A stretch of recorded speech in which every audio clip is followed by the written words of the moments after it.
सिंधुदुर्गातील डुंगोबाच्या देवराईचं संरक्षण ज्या कांदळवन प्रजातीला मिळालंय तिच्याविषयी ऐकूया आंतरराष्ट्रीय कांदळवन दिनानिमित्त आम्ही कांदळकन्या या रील सिरीजमध्ये। महाराष्ट्राकरिता दुर्मिळ कांदळवनाच्या प्रजातीतील असलेल्या सुंदरी आणि इरापू या वनस्पती सिंधुदुर्ग जिल्ह्यात आढळतात। यामधील सुंदरी म्हणजेच हेरिटेरा लिटोरालिस ही प्रजात राज्यात केवळ सिंधुदुर्ग जिल्ह्यातील किल्ले निवती गावातील डुंगोबाच्या देवराईमध्येच आढळते।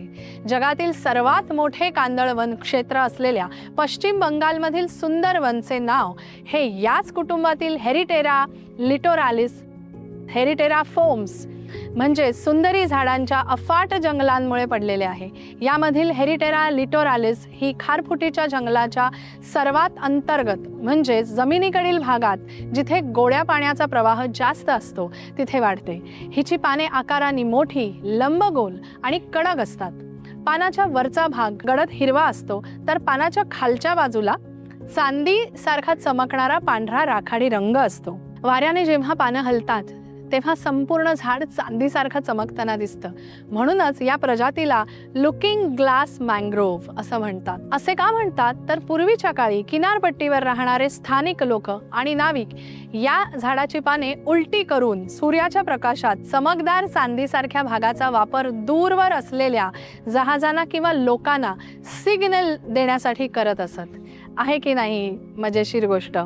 याच्या वयाने मोठ्या झालेल्या झाडांच्या बुंध्यापाशी जमिनीलगत फळीसारखी पसरलेली बट्रेस रूट्स तयार होतात। सुंदरी व्यतिरिक्त सिंधुदुर्गात मिळते एक अत्यंत दुर्मिळ अशी प्रजात जिचं नाव आहे इरापू। इरापू विषयी आपल्याला सांगत आहेत डॉक्टर तरन्नुम। हॅलो मॅडम, आपण आज जे महाराष्ट्रामध्ये दुर्मिळ स्पेसीस सापडतात त्याच्यामध्ये हेरिटेरा लिटोरालिस आहे, ज्याला सुंदरी असं म्हटलं जातं ग्रामीण भाषेमध्ये। दुसरी जी आहे ती झायलोकार्पस ग्रॅनाटम आहे, ज्याला भेलांड असं म्हटलं जातं। आणि तिसरी जी प्रजाती आपल्या महाराष्ट्रामध्ये सापडते की जी फक्त सिंधुदुर्ग, रत्नागिरी आणि रायगडमधल्या काही भागामध्ये आढळते आणि ह्याचं सायंटिफिक नेम जे आहे सायनोमेट्रा इरिपा आहे आणि मराठीमध्ये ह्याला इरापो असं म्हटलं जातं। आणि ह्या स्पेसीस जर आपण नेचरमध्ये बघितलं तर जवळजवळ 3 ते 8 मीटर जी आहे ती ही स्पेसीस वाढते। आणि वाढत असताना ह्याच्यामध्ये आता अदर स्पेसीसमध्ये आपल्याला रूट सिस्टीम जी आहे ती वेल डेव्हलप बघायला मिळते, ज्याच्यामध्ये निमॅटोफोर्स आहेत किंवा बट्रेसेस असतील। तर ह्या स्पेसीसमध्ये आपल्याला रेग्युलर टेरेस्ट्रियल प्लांट जसे असतात तसेच रूट सिस्टीम बघायला मिळते। तरी पण जमिनीच्या खाली वाढत असताना ह्या स्पेसीससुद्धा तेवढाच इकॉलॉजिकल रोल जे आहेत ते निभवतात। आणि ह्या वनस्पतीमध्ये ही वनस्पती वाढत असताना ह्याचा जो वरचा भाग आहे ह्याच्यामध्ये वाढत असताना ह्याची पानाची सिस्टीम जी बघितली तर आपण नेहमी देठाच्या अपोजिट जी आहे ती पानं आपल्याला बघायला मिळतात। आणि ह्याचा कलर जो आहे आपल्याला ग्रोईंगमध्ये बघत असताना थोडा तांबूस आणि पिंकिश कलर असा दिसतो। तर त्याच्यामुळे ही वनस्पती जी आहे ती आकर्षक वाटते।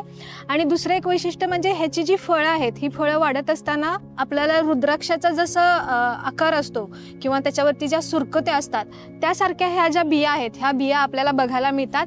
आणि आणखीन एक कन्सेप्ट ह्याच्यामध्ये बघायला मिळते की ज्याला रिकॅल्सिट्रंट सीड्स असं म्हटलं जातं। तर ह्या बिया ज्या आहेत ह्या आधीच पाण्याचं प्रमाण जास्त असल्यामुळं ह्या खूप दिवस जर वाळवत ठेवल्या तर त्याची व्हायबिलिटी जी आहे ती कमी होते। आणि कमी होत असताना त्याची व्हायबिलिटी कमी झाल्यामुळे हा लवकर वाढत नाही। तर हे तोडल्यानंतर लगेच आपल्याला काय करावं लागेल की हे बी जे आहे ते लावायला लागेल। आणि इकॉलॉजिकली ही जी वनस्पती आहे ती चांगला रोल करते नेचरमध्ये।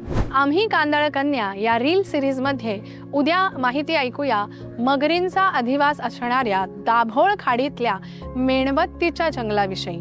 तोपर्यंत पाहत रहा महा MTV वाईल्ड लाईफ।